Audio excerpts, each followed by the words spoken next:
Bonjour à toi, cher élève. Tu es là pour apprendre comment on résout une inéquation. Bravo, tu as fait un bon choix. Je te rappelle que si tu sais résoudre des équations, alors les inéquations n'ont pas de secret pour toi. En effet, les techniques de résolution d'une équation et d'une inéquation sont presque les mêmes.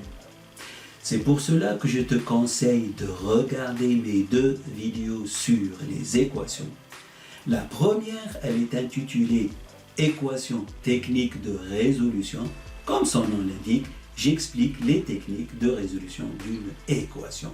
Et la deuxième, elle est intitulée « Équation, un exercice résolu ». Au fait, il y a 7 équations à résoudre.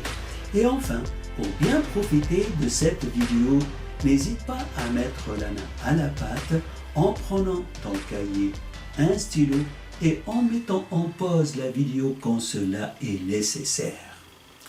Allez, si tu es prêt, on commence.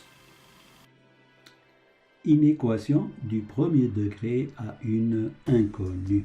Ordre et opération. Donc, voici donc la droite graduée, donc qui contient donc les nombres négatifs et les nombres positifs, donc séparés par 0. Alors, donc ces nombres-là, donc on peut les comparer, c'est-à-dire comparer, c'est trouver quel est le plus petit, quel est le plus grand, ou c'est égal. Alors ici, on a donc une égalité, 3 plus 2 égale à 5. Ici, donc, on a une inégalité, 3 est plus petit que 5. Et là, on a une inégalité large. Pourquoi? Parce que les nombres x ici, ils sont plus petits ou égal à 5. C'est-à-dire, ça peut être égal à 5. C'est-à-dire x, mon nombre inconnu, il peut être égal à 5. Et plus petit que 5. Alors, petit rappel, un nombre négatif est toujours plus petit qu'un nombre positif. Voilà, donc moins 3 est plus petit que 5. Je rappelle que lorsqu'on se déplace vers la droite, les nombres deviennent de plus en plus grands. En tout cas, donc tout nombre qui se trouve à gauche d'un autre nombre sur cette droite, il est plus petit. Donc moins 3 est plus petit que 5. Et alors, de deux nombres positifs, le plus grand est le plus éloigné de 0. C'est normal, 100 est plus grand que 2, par exemple, puisque 100 est plus loin donc de 0. Donc 9, moi j'ai pris 9 et 999. Donc de deux nombres négatifs, le plus grand est le plus proche de 0. Voilà, quand on se rapproche de 0, donc le nombre devient de plus en plus grand. Donc moins 10 est plus petit que moins 2. Voilà, donc maintenant je te demande à toi de comparer les nombres moins 5 et moins 7. Alors là, ce sont deux nombres, négatifs, et le plus grand est celui qui est le plus près de 0. Bon, voilà ce qu'on a dit, c'est pas très compliqué. Ici, tu as 1,1 et moins 1,1 et moins 1,08. Quel est le plus grand? C'est 1,1, donc le plus près, c'est lui. Donc c'est, voilà, donc moins 1,08 donc est plus près de 0 que moins 1,1. Et enfin, est-ce que tu peux trouver deux nombres pour encadrer donc ce nombre relatif par deux entiers consécutifs? Oui, donc voilà, donc c'est moins 8 et moins 7. Bravo. Donc, tout ça, on a parlé donc d'une inégalité. Voilà. Maintenant, moins 6 est plus petit que 8. Bon, voilà, je t'apprends rien. Si maintenant, je rajoute 2 aux deux membres de cette inégalité, c'est-à-dire je rajoute 2 à moins 6 et je rajoute 2 à 8. Donc, alors, est-ce que cette inégalité va changer, hein? On va calculer. 8 plus 2, ça fait 10. Moins 6 plus 2, ça fait 4. Et on voit bien que le sens de l'inégalité ne change pas. Du coup, on va faire la même chose si on va soustraire un nombre. Donc, moins 6, j'enlève moins 2 et 8, j'enlève moins 2. Je calcule. Donc, 8 moins 2, ça fait 6. Et ici, moins 6 moins 2, ça fait moins 8. Je vois bien que toujours, moins 8 est plus petit que 6. Donc, le sens de l'inégalité ne change pas. Donc, qu'est-ce qu'on dit? On dit, alors, on ne change pas le sens d'une inégalité si on ajoute ou si on soustrait un même nombre à ces deux membres. Voilà. Donc, lorsque je rajoute ou je soustrais un même nombre aux deux membres d'une inégalité, l'inégalité ne change pas. C'est bien. Et maintenant, je vais faire pareil, mais maintenant en multipliant. Maintenant, j'ai moins 6 est plus petit que 8. Je vais multiplier donc le nombre de gauche, c'est-à-dire moins 6 par 2, plus 2, et 8 plus 2.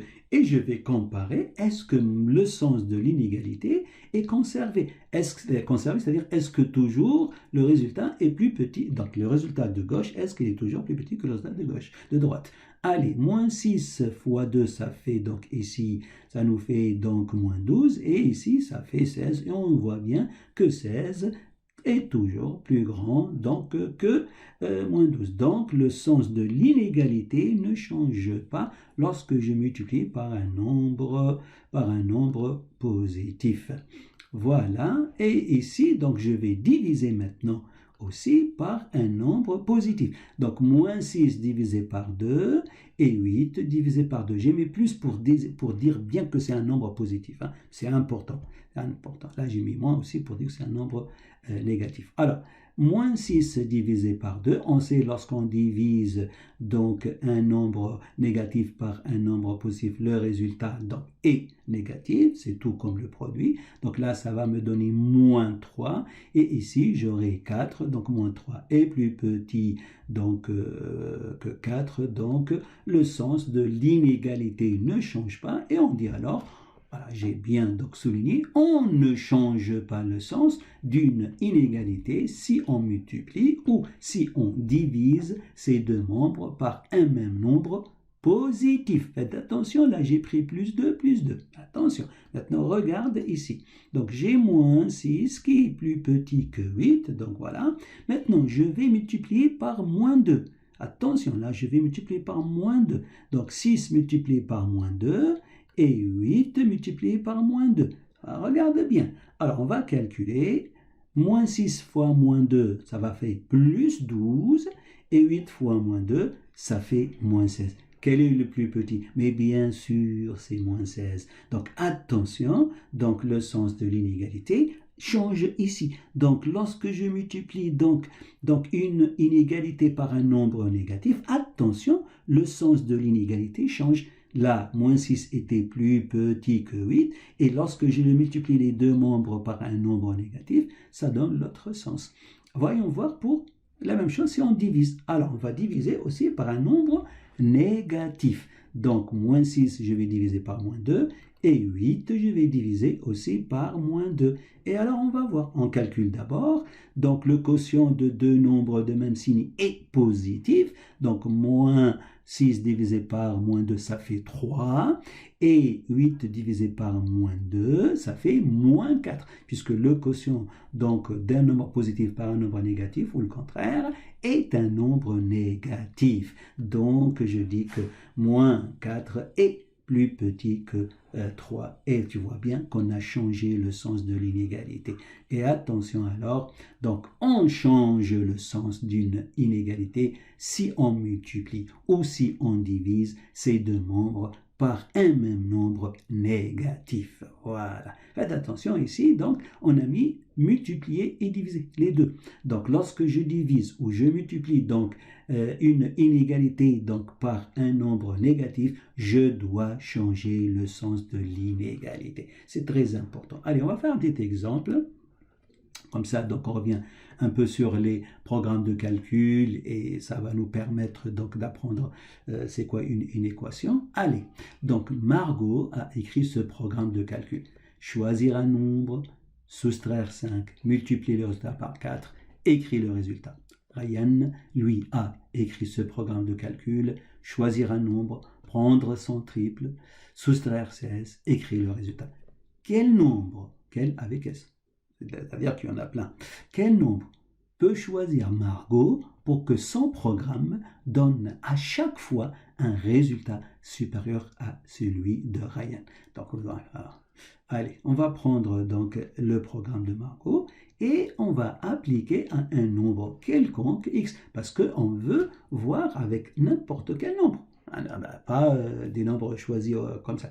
Donc, alors, le programme de calcul, donc ici, choisir un nombre, soustraire 5, donc j'en fais moins 5, et puis donc je multiplie par 4, donc voilà, donc ça me fait 4 fois x moins 5, ça, puisqu'on a fait pas mal donc de programmes de calcul, je suppose que maintenant tu maîtrises quand même. Maintenant, Ryan, donc le programme de Ryan, donc il choisit x, il prend son triple, c'est-à-dire 3 fois. Donc voilà. Donc là, je l'ai écrit comme ça, donc avec un schéma, donc avec les flèches. Et ici, donc je change un tout petit peu, j'ai écrit donc en ligne. Ça permet aussi de faire comprendre certains élèves. Donc, son triple, soustraire 16, donc je fais la ligne d'avant 3x moins 16, et puis donc voilà, il écrit le résultat.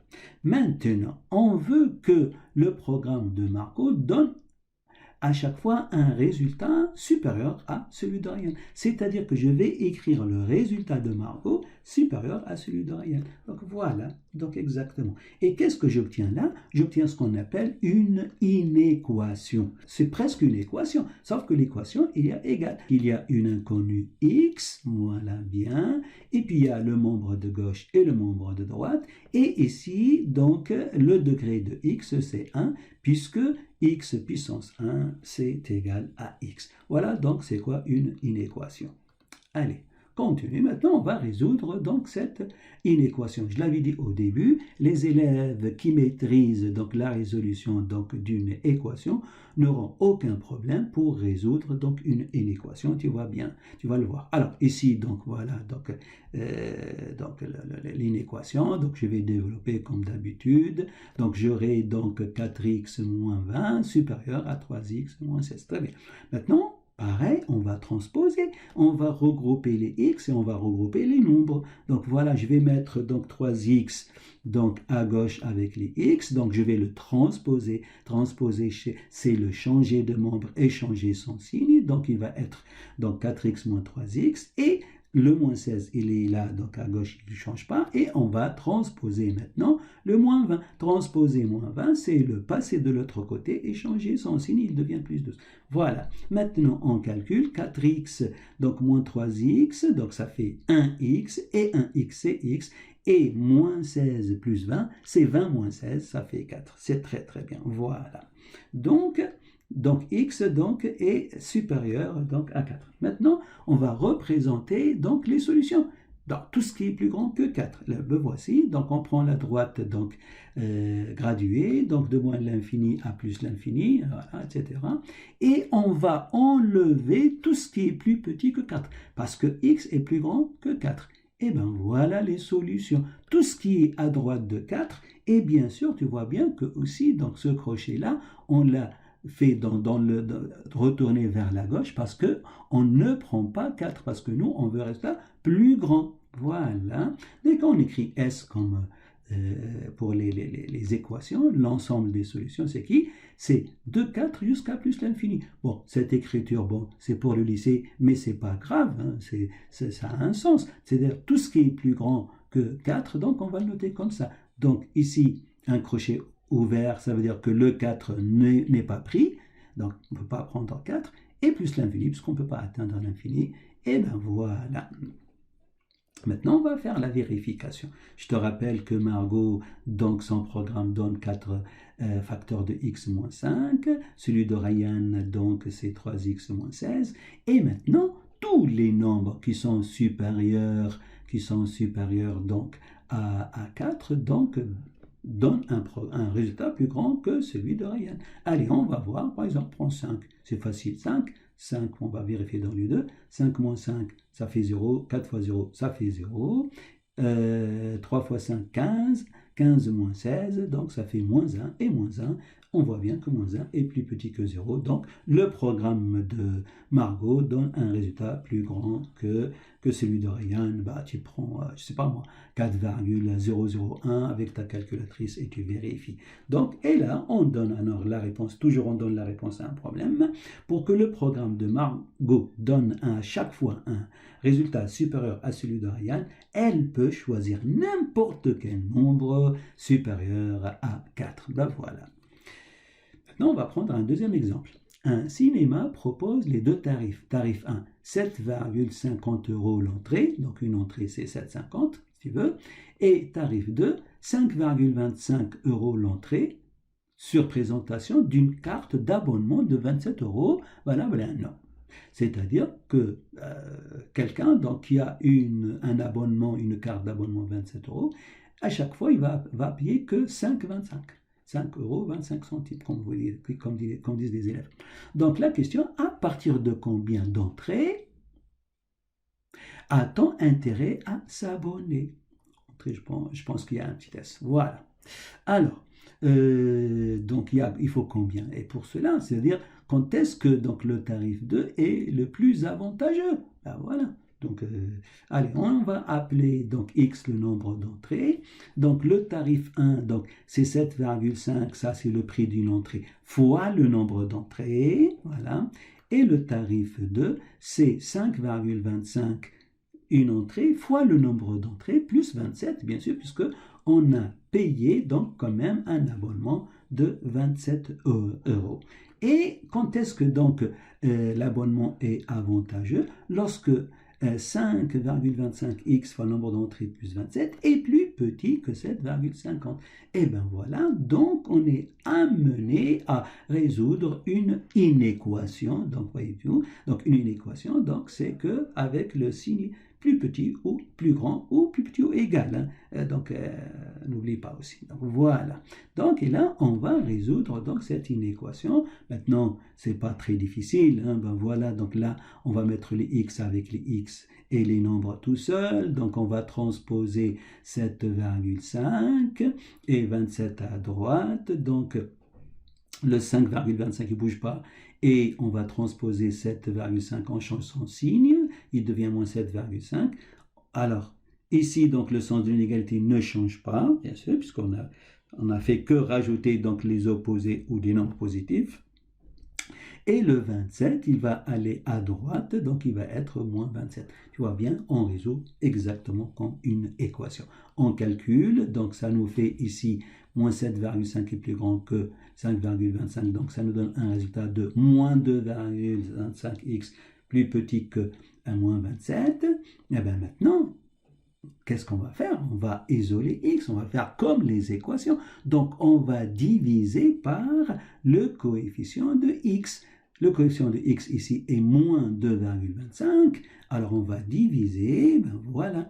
Et rappelle-toi qu'est-ce qu'on avait dit? On avait dit lorsque on divise donc une inégalité par un nombre négatif, ou même lorsqu'on multiplie par un nombre négatif, on doit changer le sens de l'inégalité. Donc ici, on est obligé donc de mettre donc plus grand à la place de plus petit. Ben voilà, et ça nous fait moins 27 divisé par moins 25. Donc ici, ça nous donne 1, puisque je divise un nombre par lui-même, un x, et là, ça nous donne 12. Donc, x supérieur à 12. Donc, la solution de cette inéquation, pour que le membre de gauche soit plus petit, regarde bien que le sens des inégalités change. Hein. Là, c'est plus petit, là, c'est plus grand. Il faut que x soit plus grand que 12. Bon, voilà. Maintenant, on peut aussi résoudre cette inéquation d'une autre façon, plus facile.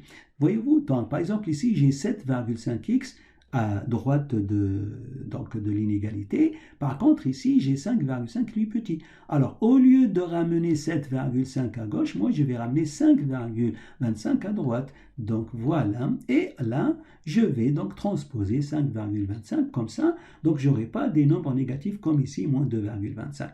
Donc, et bien, alors je passe donc le 5,25 à droite, donc je change son signe, et maintenant je calcule ça, et là, ça me donne 27 est plus petit que 2,25x. Et bien là, tu vois bien que j'ai que des nombres positifs. Je peux diviser donc par 2,25 pour avoir un x. Et là, le sens de l'inégalité ne change pas. Je n'ai pas à faire cette opération où je dois gérer donc les nombres négatifs. Au moins, ici, il n'y a que des nombres positifs. Et là, 2,25 divisé par 2,25, x. Voilà. Or, 2,25 sur 2,25, ça fait 1. Donc, et j'aurai la même chose. Donc, 12 plus petit que x, ça veut dire que dans les deux cas, x est plus grand que 12. Dans ce sens ou dans ce sens, c'est pareil. Voilà. Donc, on va représenter donc graphiquement les solutions comme tout à l'heure. On prend la droite réelle, la voici. Donc, on a tous les nombres donc de moins l'infini à plus l'infini. Et alors, on va enlever tout ce qui est plus petit que 12. Et alors, et là aussi, on veut que l'abonnement soit bénéfique, il n'y a pas égalité. Donc, on enlève 12 et les solutions sont tout ce qui est supérieur à 12. Voilà, donc, et on écrit S. Donc, les solutions sont tout ce qui est plus grand que 12. On l'écrit comme ça. Donc, on exclut 12 puisqu'on ne veut pas prendre 12 puisqu'on a une inégalité stricte et jusqu'à l'infini, c'est-à-dire ça ne s'arrête jamais à droite. Vérification. Je te rappelle donc l'inéquation et les deux tarifs 1 et 2. Voilà, donc pour vérifier cette inéquation, on a vu que les solutions sont les nombres qui sont plus grands que 12, donc tu peux prendre n'importe quelle valeur qui dépasse 12, des nombres à virgule aussi, parce que c'est une inéquation et une inéquation donc admet des solutions des nombres réels, c'est-à-dire 12,1, 12, etc. Sauf 12 bien sûr, parce que 12 ça donne l'égalité. Par contre, pour les nombres d'entrée, une entrée c'est un nombre entier, donc il faut faire attention. Bon, alors nous on va vérifier ici donc les deux à la fois, c'est-à-dire l'inéquation et les deux tarifs. Pour cela, je vais prendre un nombre entier. Allez, on va dire par exemple, on va prendre 24 entrées. 7,5 multiplié par, on a dit 24 entrées. Donc, ça nous fait 180. Donc, sans l'abonnement, donc ça nous fait 180. Et donc, pour le tarif 2, donc 5,25 multiplié par 24 plus 27, l'abonnement, ça nous fait 153. Donc, comme on dit, il n'y a pas photo. On voit bien que le tarif 1 est plus cher que le tarif 2. Voilà, donc on conclut alors. Toujours, donc, on donne une phrase réponse. À partir de 13 entrée, on a intérêt à s'abonner. Donc, le plus avantageux ici est faire l'abonnement. Ce petit cours sur les inéquations est terminé. Tu as bien vu que les techniques de résolution d'une équation et d'une inéquation sont pratiquement les mêmes. N'hésite pas alors de revoir les deux vidéos sur les équations et surtout de faire plein d'exercices pour fixer tes acquis et aller plus loin. Voilà, merci.